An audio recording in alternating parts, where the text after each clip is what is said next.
Salam alaikum, bonsoir tout le monde. Heureux de vous retrouver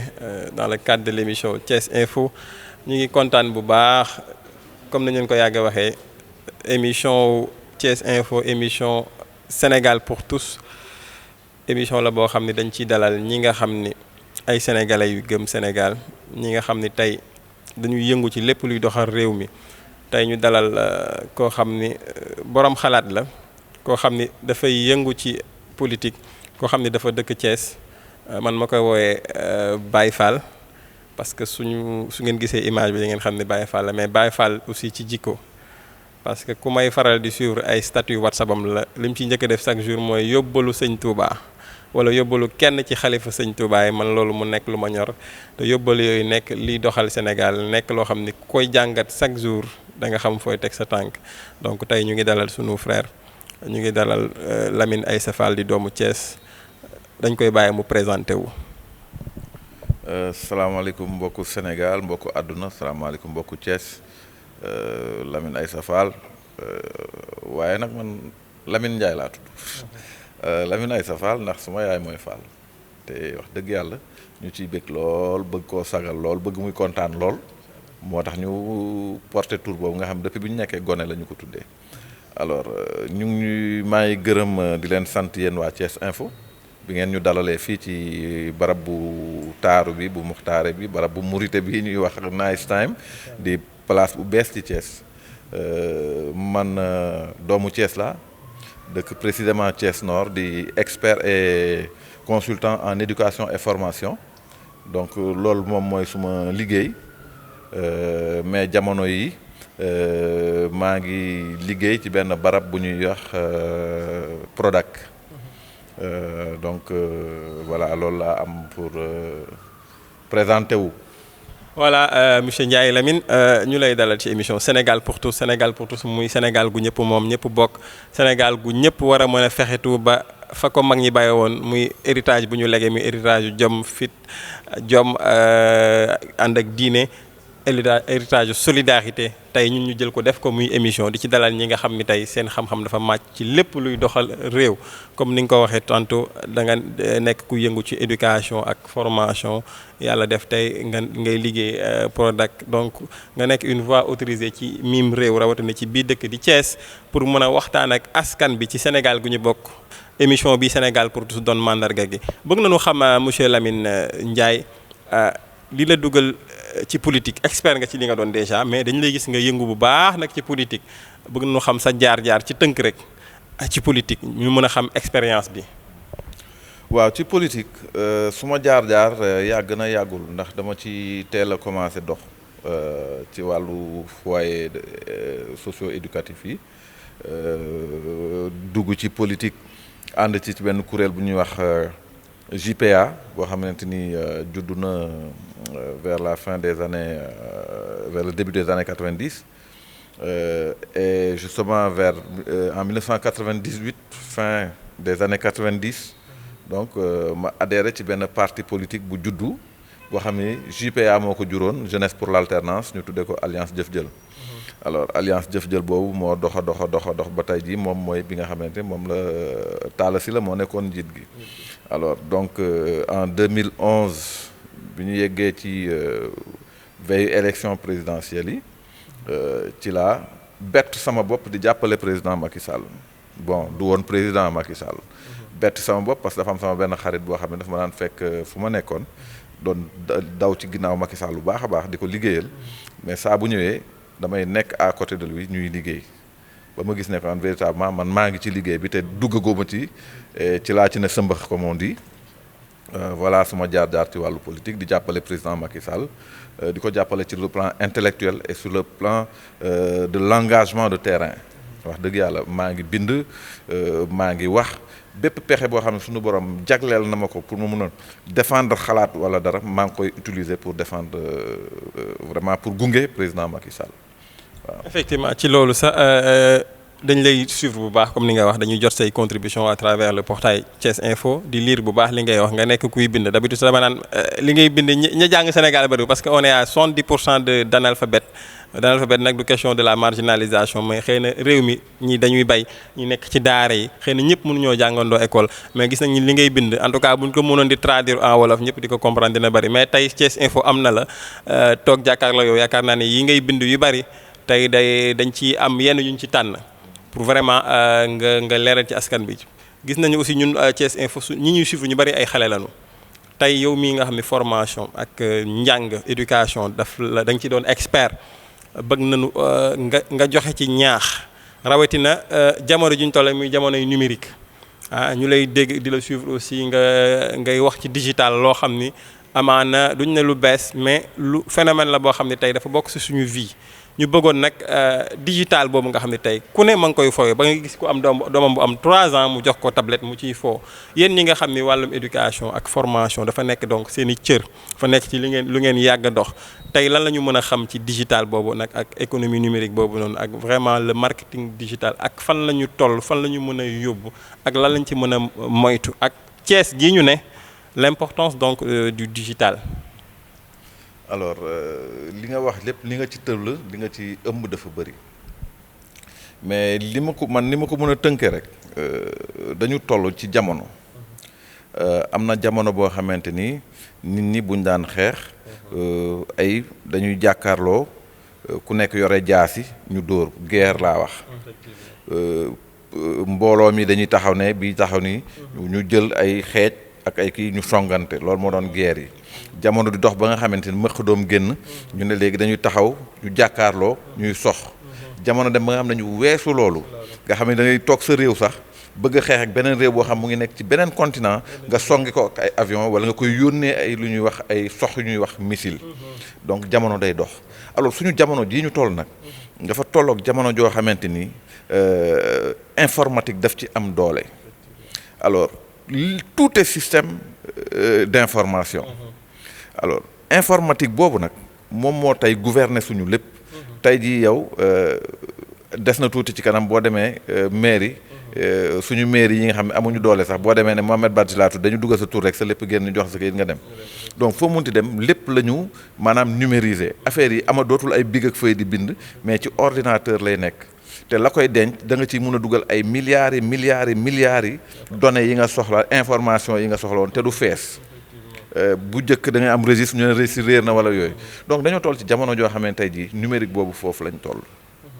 alors keroog boo waxtaan bi ñu fi def dafa tënk loolu dama ne ñun dañuy politique te jamono dox na foo xam ne toll na foo xam ne kenn dóoratul fetal mais dañuy lorante ci wàllu numérique la ñuy lorante donc informatique. ma ne tey jii dañoo war a ñun Macky Sall li ma tuddee ceinture digitale Macky Sall tey jii ñun moom mooy suñu kilifa mooy suñu njiit te dañ ko war a gunge bi ñu ko gunge nag mënul génn ci ñu protéger ko aar ko yiir ko ci xeetu xarala yooyu mënul génn loolu te loolu man gisaguma suñu réew ñu koy def et pourtant xeetu xarala boobu nit a nga koy jëfandikoo di ñu ci song nit a nga koy jëfandikoo di ñu tooñ boo seetloo élection yi passé bare na ci ay xeetu ñaawal xeetu diingat xeetu xastaate wala xeetu ñàkk teggi nag ñàkk kersa yoo xam ne dañ ko daan jaarale ci loolu dañuy wane jël président de la république lu toll ne institution bu rëy boobu ñu jël ko teg benn nit koo xam ne dañ ko dindi ay cëram dindi ay wormaam yépp ba pare tegal ko monteel ko bopp Macky Sall bokk président de la république mu mel ne kon da nga gis président de la république ay cëram ak lu ñàkk teggin loolu lépp nag di ko mayee mooy loolu ñooñu ay xeex la xeex bi foofu la nekk léegi maanaam jël loo xam ne du dëgg nga fexe ba nit ki gëm ne dëgg la loolu la ñuy wax fake news intox infox yooyu ay xeetu xam-xam yu bees la donc ñun dañ ci war a ñun nag am armée moo tax keroog ma ne dafa am tey jii lu ñu war a tudde tey jii parce que dafa am ay cyber gangsters il faut que ñu développer ñun une cyber défense il faut que ñun ñu développer benn ceinture numérique benn ceinture digitale autour du président Macky Sall maanaam ay ndaw la yoo xam ne suñu jeunes yi xarañ nañ ci loolu ay ndaw la yoo xam ne dañ leen di tëj ci barab jox leen jumtuwaay te gis nga jumtuwaay li muy seer weesuwul benn téléphone wala lu mu seer benn ordinateur nga tëj xale bi ak connexion muy liggéey loo bëgg mu liggéeyal la ko tey jii pexe ci côté boobu toll na ci nga yeewu ñu këf par exemple ñu ne tey jii administration sénégalaise du dox banque bi ñu ne tey doxul mun nga këf par exemple yow xam-xamu banque bi maanaam sur le plan numérique nga koy liggéey loolu li ñu tuddee ay hackers ngay ñëw ñu hacker système d'information banque bi ba banque bi du doxati loolu day am mais yooyu bu amee duñ ko wax bis bu ñu këfee par exemple ñu toogoon tey jii ñu ne lii liggéey ci xeetu alal finance au niveau de l'État yëpp ñu am ay nit yoo xam ne dugg nañ ci seen système d'information ba këf seen xalaat mais loolu musiba la ci réew mi donc ay xeetu affaire yoo xam nit ñi xalaatuñ ci parce que boo koy wax tey dañ naan oh waa ji day gént rek mais luy nekk la parce que lu mu jot a nekk la ci yeneen i réew dañuy këf sa carte bancaire yow mais du carte bi la ñuy këf mais données yi ak code yi information yi nekk ci carte bi moom la ñuy këf boole ko sa code secret yow di ci jël sa xaalis doo ci mun dara bu fekkee teelu loo ko yëg musiba dal la donc yooyu dañ ne ñun dañ ci war a taxaw tey jii président Macky Sall dafa war a am ay armées yu ko wër ci wàllu woowu parce que France en 2008 ñoom am nañu loolu lañ ko mettre en place benn service la boo xam ne kenn xamuleen da ngay gis ñu dugg ci immeuble di génn di wàcc dem seen yoon mais loolu rek mooy ci loolu rek lañ nekk loolu rek mooy seen liggéey ñoom ñooy aar ñoom ñooy rectifier ñoom ñooy def lépp parce que hackers yi bi ci gën a gon mooy ñuy tuddee les black hat les chapeaux noirs ñooñu nga xamante ni bu ñu xamee sa vulnérabilité système dañu koy jariñoo ñoom di ko monnayer am na ñoo xam ne bu ñu xamee yow sa système d'information bu ñu capter vulnérabilité bi mais ca saasa dañ koy publier loolu moo leen wutale tey jii ñooñu nga xamante ni dañ ciy def c'est des cyberbandits tey jii bu ñu attaqué woon Sénégal tey jii musiba la te ñu ngi commencé nag ci wàllu pétrole bi ñu ngi commencé dugg mais nànk-nànk la ñuy duggee parce que bu ñu duggee de façon flagrante day feeñ mais ñi ngi ci kon tey war nañu mun a aar suñu bopp ci côté boobu bon ci gàttal parce que c'est pas vraiment l'objet de l'émission mais vraiment côté boobu war nañ ci gëstu war nañ ci xalaat loolu moo ci nekkoon suñu kii vraiment il faut une ceinture digitale et loolu on ne cessera jamais de le marteler. effectivement li mu wax am na solo parce que gis nañu aussi États-Unis élection bi nga xam ne moo fal Trump après ñuy coow ni Trump ak ay cyber hacker russe dañu duggoon ci système électoral bi ba ñu naan ay information jóge na fi jàll na fi donc li mu wax am na solo voilà. dañu këf ay données dañu këf on a comme dañuy wax on a pris la main. on a pris la main c'est-à-dire que prendre la main de l'ordinateur de quelqu'un wala du système d'information de quelqu'un mooy nga dugg ci biir système d'information ba di ci dugg te moom interdire nga ko accès. parce que da nga koo indi benn niveau de sécurité supérieur boo xam ne moom eggu fa woon et cetera donc ay xam-xam yu bees la yu wér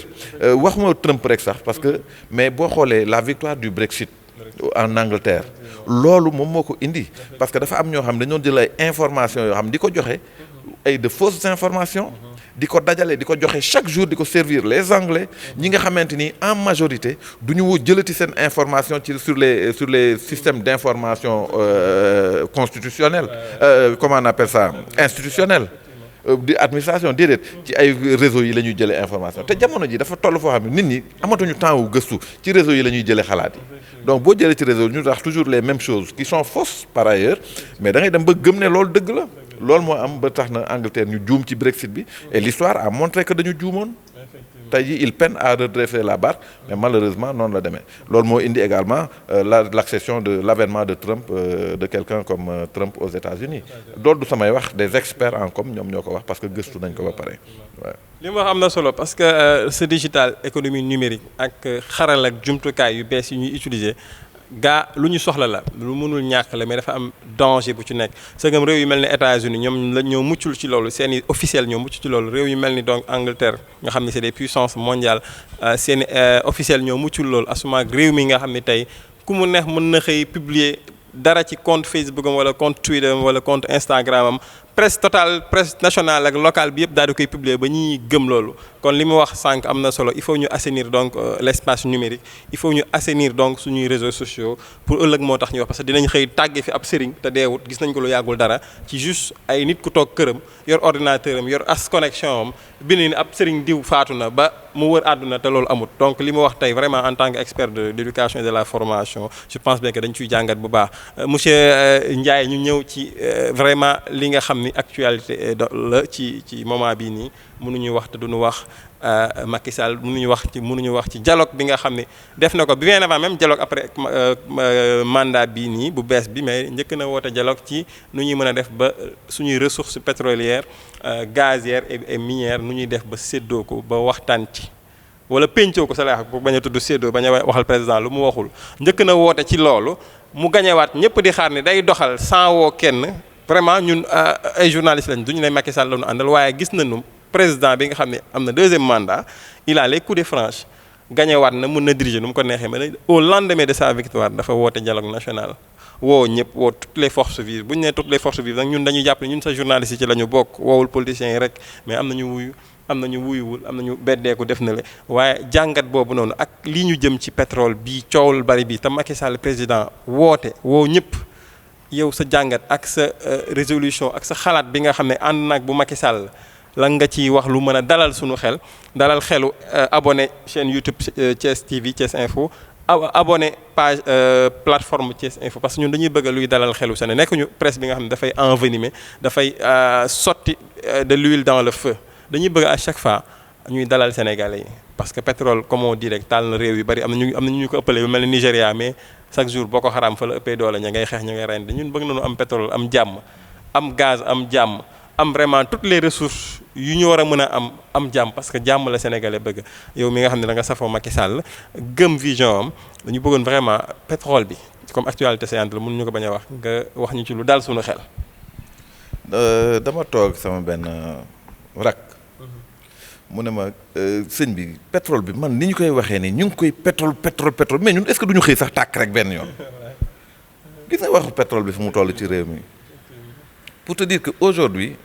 am na ci ñoo xam sax dañu commencé tiit te normalement pétrole dafa waroon nekk tey jii lu ñuy yàkkamte yegg si mu yegg si ndax dafa war a suqali ndax dañ ci war a jaare loolee président de la république di wut maanaam ñu koy tënk ci baatu émergence ñu yegg ci parce que pétrole daf ñu ciy àggale mais nekkul pour ñu tasaaroo nekkul pour réew mi di ŋaayoo di xiiroo loolu boo ko gisee ñu naan réew yu bëri pétrole moo leen taal parce que loxo bitim réew moo ciy dem parce que pétrole suñu réew yi mënu ko exploiter ñun kese bu ñu bàyyi woon ak suñu bopp pétrole bi fi lay nekk du ñu xam sax ne pétrole a ngi fi boo gisee pétrole ñu xam ne am na fa parce que dañ koo gëstu ba xam ne am na fa ña ko gëstu pétrole ñi koy gëstu alal bu bare la ñu soxla am mais bu ñu demee ba am alal jooju itam dañuy ñëw ci réew ma nga xam ne dañ ko njort parce que du ñu xam ne am na fa parce que loo seetul ba gis ko doo am kii ko mais da ngay njort ne am na fa nga gëstu ko mais pour gëstu bi rek da ngay verser réew moomu xaalis parce que c'est sur la base de contrat yow xaalis ba nga cay def booy gëstu yaa ko ciy defal sa bopp fekk na fay nga réew ma ba pare yow bu fekkee yow dem nga ba gisuloo pétrole gisoo dara da ngay demaat sa yoon takk say bagage dem sa yoon foofu réew ma fu mu ci perte man déglu naa Thierno Alassane Sall muy wax ne ancien ministre de l'énergie muy wax ne contrat yi baax na tey kooku bu ñëwaatee ne contrat yi baaxul damay am problème premier ministre Abdou Mbaye de l'époque moom moo signé woon këyit yooyu ñuy wax contrat yi donc bu fekkee moom moo ñëwaat tey ne contrat yi baaxul man damay am problème alors ñooñu ñoo war a xoolaat seen bopp tey jii ñu xam ne réew mi taalee su ko réew mi li fiy am na fa bare ala kulli alin dana naat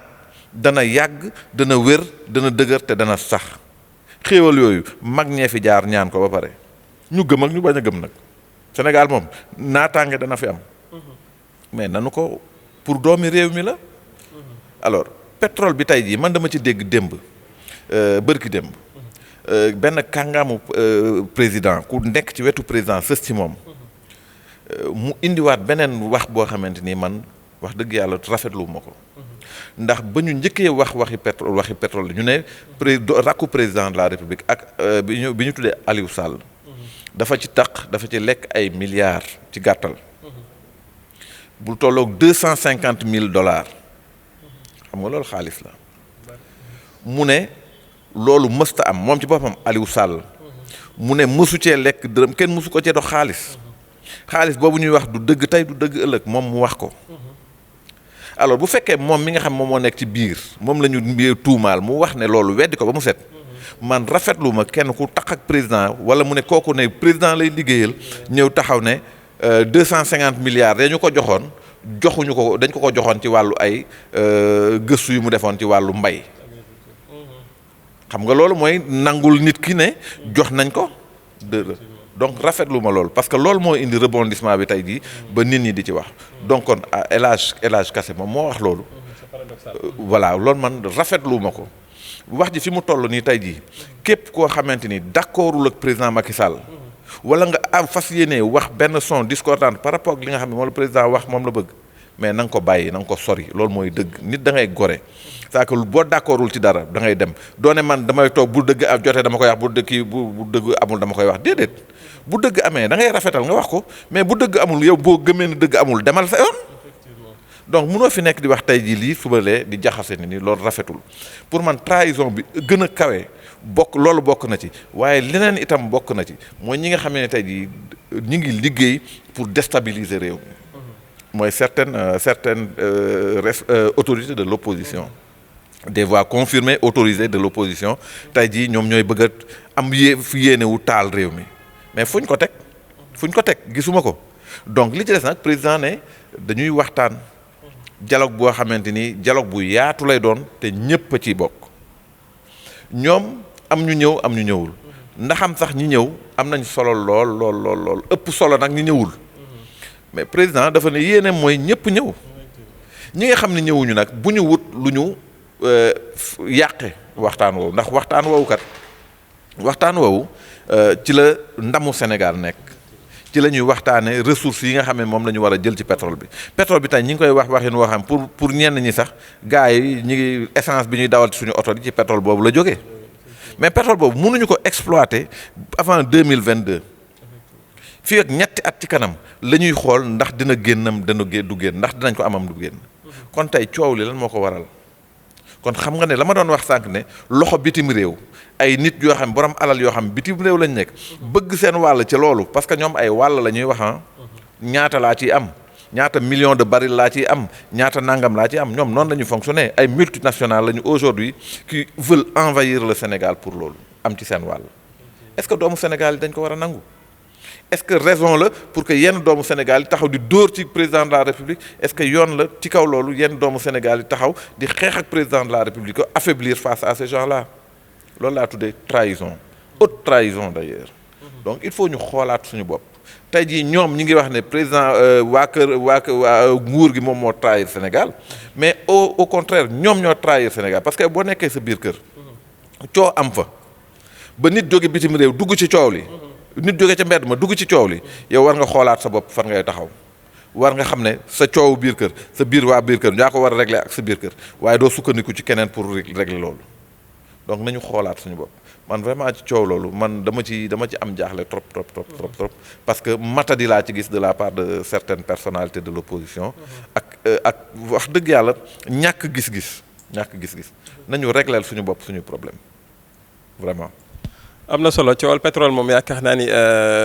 lim ci wax dina dalal suñu xel quelque part ñu xam ni aussi am na lu ci nekk loo xam c'est de la manipulation ñun dañu nekk ci presse dañuy nangu ni amul presse bu mu munti doon du ñu tudd tur presse ci àdduna boo xam ni soo jógul sa bopp dinañ la manipuler ba nga wax loo war ta wax du ñuy expert ci pétrole moo tax tout le temps dañuy tàllal suñu micro nit mu wax nag lu waxu lu lu ñu mën a dégg nañ aussi mu wax ba laal sa ñi nga xam ni ñoom la faral di àndal di liggéey Macky Sall kon yaakaar naa ni wax ji am na équilibre waaw parce que collégialité aussi ñun dañ koy bëgg di gis ci officielu état bi parce que bu nguur souveraineté donc peuple bee ko jox ay nit ñuy doxal suñu gisee ñoom seen biir ànduñu ñun ñi population bi dañuy xaw a jaaxle loolu gis nañ ko un peu ci paradoxe bi nga xam ne am na ci monsieur Alioune Sall di maire Guédiawaye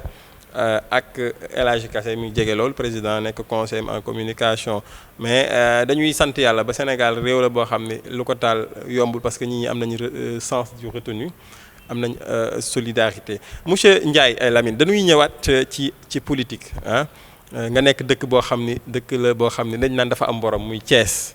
ah borom bi nag dañ ko teg ci politique rek parce que Thiès waaye kenn moomu leen mooy que ni koo xam ne daanaka ba mu divorcé ak nguur ba léegi ba ber daarom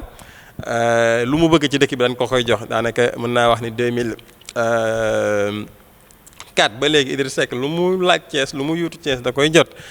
ah loolu nag bëgg nañ ci def analyse mais ci beneen wàll bi aussi gis nañu que ni tendance bi renversé wu na un tout petit peu parce que aussi boo xoolee élection 2012 Thiès li mu participé ci li fal Macky Sall c'était à 7%. législative yi mujj dem nañ ba 47% xëy na mënugu ñoo prononcé wu ci présidentielle yi parce que voilà duñu ay experts ci loolu mais gis nañu que ni président la mu daan am Thiès wala ñi nga xam ne ànduñu ak Idriss Seck la ñu daan am Thiès gis nañu à chaque fois ma ngay yokk ñu bëgg a xam yow mi nga xam da nga nekk ci biir di contribuer ci luy yokkal Macky Sall noo gisee Idriss Seck son hégémonie sa suprématie politique laay wax à Thiès ak yéen ñi nekk nag ànd ak Macky Sall di liggéey mën nañu wax ni yéen à Thiès vous êtes de l'opposition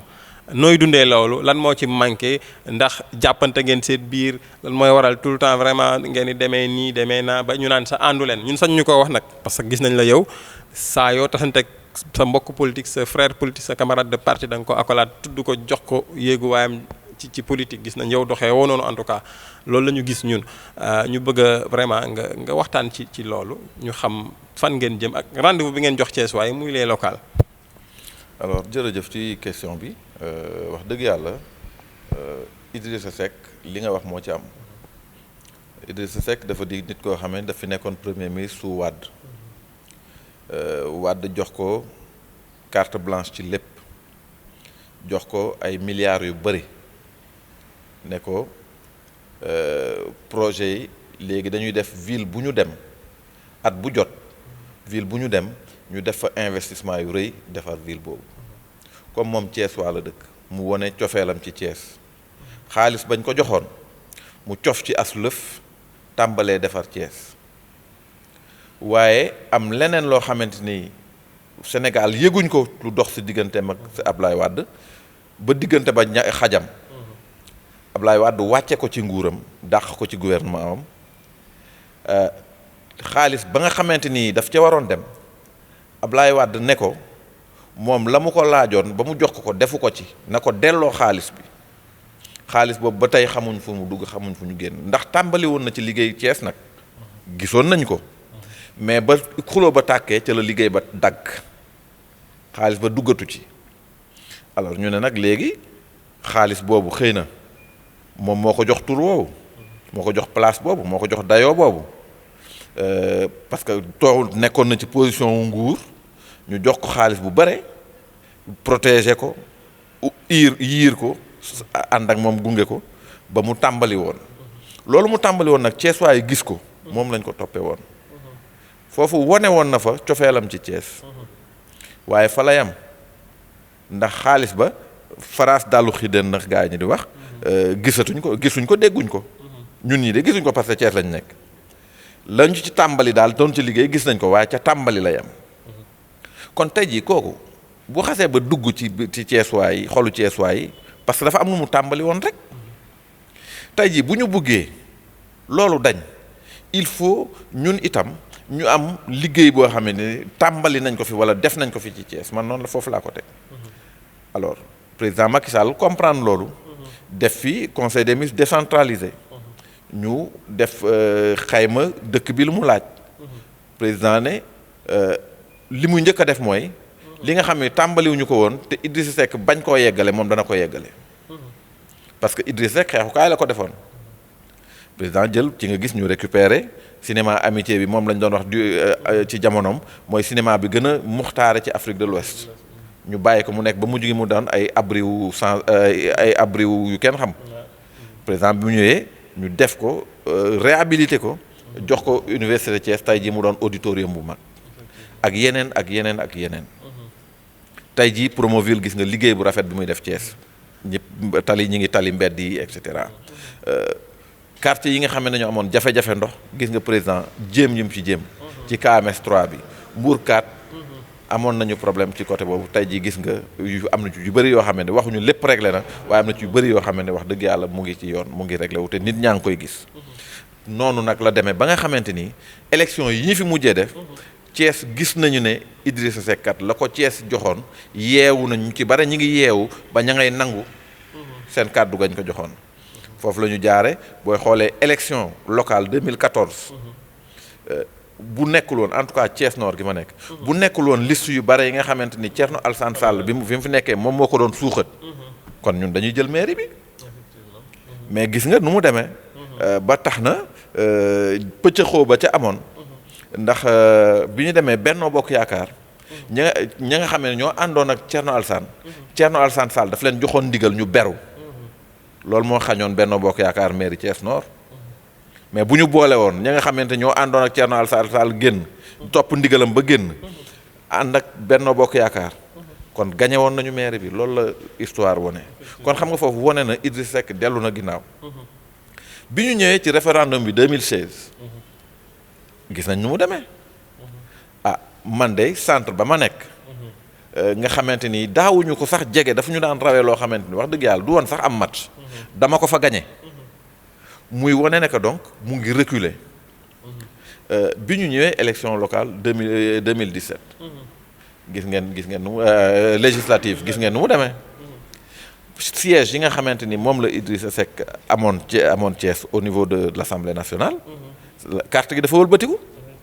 Thiès waayu joxuñu ko seen confiance ci côté boobu kon bu ñu continuer di ma wax ne hégémonie bu ñu continuer di ma wax ni Thiès waa dañu ko jox Thiès waayu joxoon nañ ko naam parce que dafa am fu mu tolloon mais Thiès waayu yeewu nañu ba gis ne ko foofu mu tolloon nekkatu fa ñu rocci seen ñenn ñi ngi rocci seen kàddu donc depuis de 2014 à aujourd'hui dañu gis ne courbe bi en tout cas courbe bi Benno Bokk Yaakaar mooy yéeg moom mu nekk ci phase descendante moom ci pente la nekk ñun ci montée lañ nekk loolu la réalité de terrain bi wone ba tax na élection yu mujj yi nga gis on a devancé Idrissa Seck de 30 000 voix mais 30 000 voix du ay caaxaan alors léegi ñu ngi dem ci ay yeneen élections les prochaines élections bon wax damay tëb présidentielle bi parce que gis nga mu demee wax dëgg yàlla ku la gagné 58% ci élection présidentielle da la mën wàcc ma nag maa la daan wàcc ma loolu doo ko dégg fenn ku foo ko dégg xam ne waxi dof la maa féete suuf ba pare maa daan mënul nekk kon moo tax boo déggee loolu coow li barewul foofu on tend vers des élections en décembre normalement les élections locales man li may wax mooy il nous faut plus de solidarité en tant que parti en tant que coalition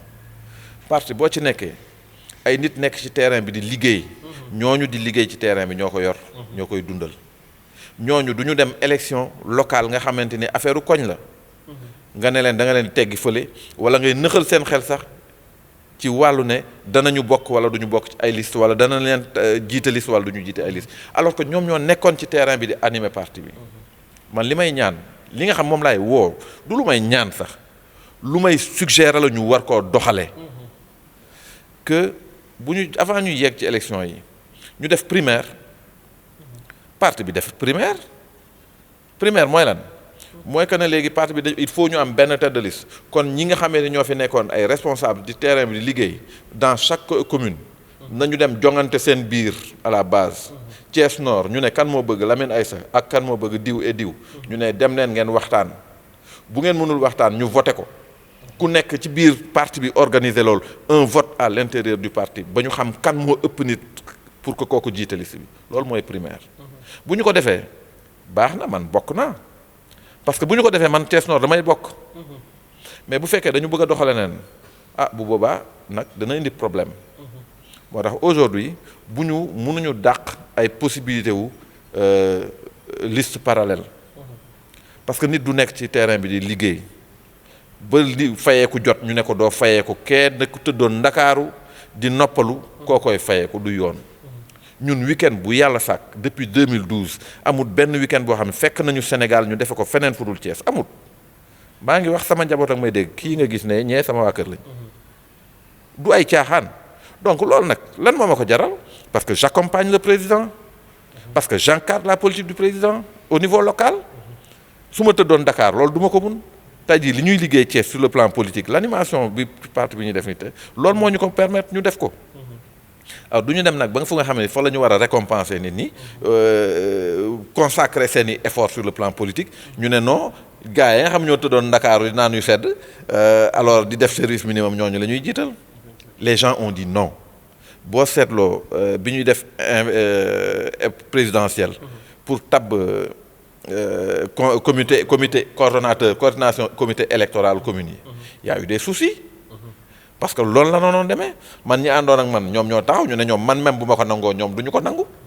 du ñu nangu keneen jiite comité ki bu dul man et vous avez été témoin de tout le bruit qui a été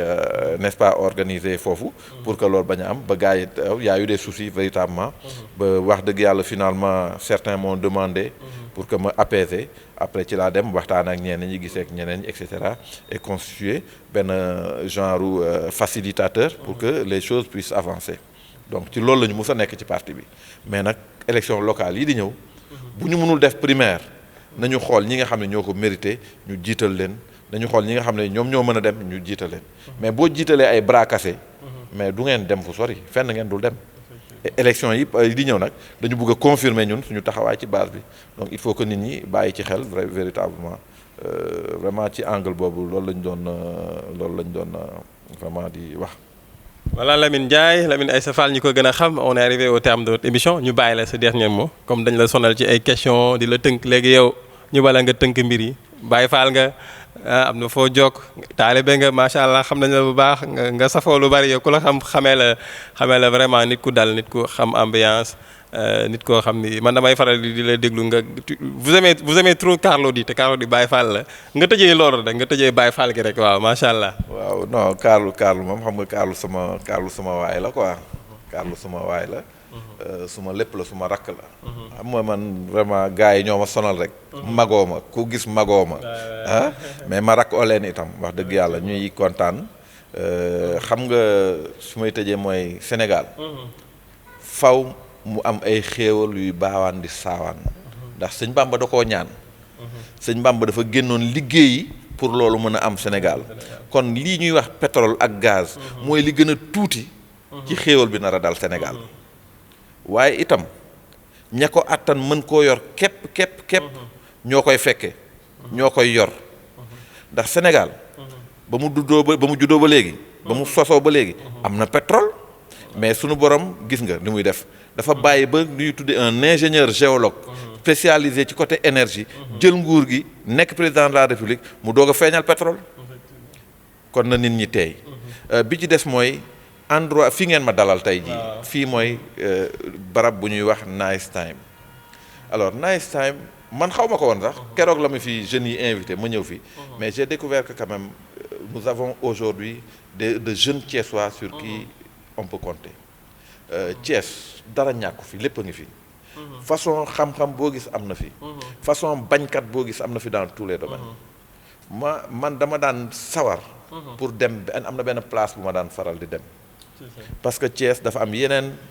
nit yoo xam ne dañu nekkoon ci business yu téye woon côté divertissement bi ak côté féexlu bi keroog bi ma fi ñëwee sama xol dafa sedd un endroit comme ça site la boo xamante ni ñun ñoo ko war a promouvoir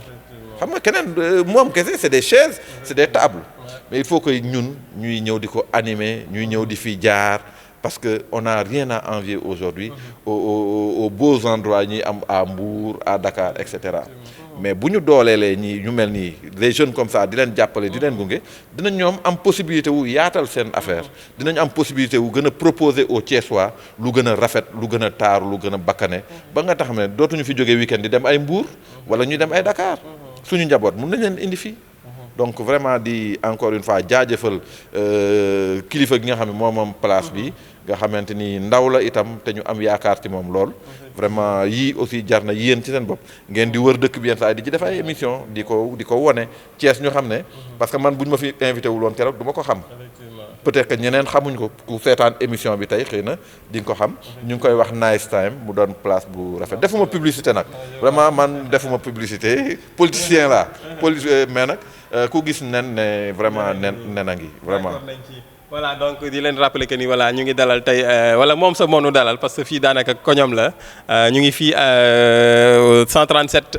avenue Mao Doucouré muy jege loolu marché Sam nekk loolu jege loolu aussi hôpital Saint-Jean-de-Dieu di remercier aussi le directeur monsieur Ndaw Alioune ci dalal gi ñu dalal fii ci Nice Time moom c'est tout nice xam naa Sey Latir di PDG Thiès Info moom dina xool nu muy def ak waa Nice Time envoyé leen équipe marketing bi ak commercial bu ko defee Nice Time ñuy liggéey ak ñoom en tout cas on a été à l'aise l'espace est climatisé vraiment am na lépp y a la pâtisserie y a le restaurant vraiment c'est un espace boo xam ne aussi séminaire de formation mën na fa am y a aussi l'hôtel donc Nice Time dañuy demander vraiment tous les Thiessois li ngeen di wut fu ne ak seen i njaboot ngeen ñëw fi waaw Lamine. non dama bëgg dafa am loo xamante ni.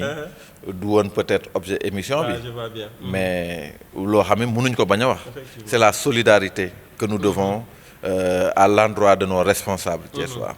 Le ministre directeur de cabinet du président de la République Augustin Tine. effectivement Thiès dañu ko war a jàppale. dañ ko war a taxaw temps yii xam nga yaa ngi may woo man dama voyagé dama demoon Chine. je suis allé en Chine pour une formation. mais loolu depuis 2012 parti bi ñu ngi koy organiser. c'est des échanges politiques entre le parti communiste chinois ak l'Alliance pour la République. mais Thiès ñan ñoo ci doon bénéficier kan moo ci bénéficier wu. mais il a fallu que Augustin Tine soit à la présidence. pour que Thiès waa au moins ñaari Thiès waa bokk ci délégation bi dem en mai. voyez-vous donc il faut de la solidarité envers ces personnes-là parce que bëgg nañu Thiès gëm nañu Thiès. aujourd'hui le ministre de l'économie numérique Ndeye Tické Ndiaye même chose dañu ko war a jàppale bu ñu ko jàppalewul naka la mën a jàppalee Thiès bu ñu ko jàppalewul naka la mën a rotalee loo xam dina mën a ci ñëw Thiès naka la ñu mën a dimbalee jeunes Thiès yi ñooñu ñu am ci kaw ñooñu la ñu war a jàppale pour que ñoom ñu mën a jàppale Thiès waaye jeunes Thiès waaye soxla nañu seen dimbal soxla nañu seen jàppale donc il faut en retour ñoom également ñu gestu leen loolu laa bëggoon tëjee lii nag moom damaa bëgg mu bokk ci moom. waaw parce que lu ma ñoroon la laajuloo ma ko mais dinaa la ko wax. asalaamaaleykum wa rahmatulah. voilà monsieur Lamine Ndiaye avec vraiment son style Baye Fall son style de solidarité Baye Fall mooy kii yaatal Baye Fall mooy lépp ñun yaatal nañu en tout cas ñun waa Thiès Info ñu ngi koy remercier aussi ci disponibilité bi macha allah moom ku neex a jot la li mu wax aussi lu am solo la ci collégialité bi war a am ci responsable yi parce que ñun moom dañu leen di gisee comme responsable kuy liggéey ak président rek dañu leen di gisee comme responsable ku askan bi bàyyi xel donc ñu vous remercions di kontaan ci commentaires yi suggestions yi ci émission bi émission Sénégal pour tous émission la boo xam ni du nag ay politiciens rek lañ fiy dalal dañ ci dalal képp kuy xalaat képp kuy jëf képp kuy dox jëmale Sénégal merci à une prochaine donc émission jërëjëf.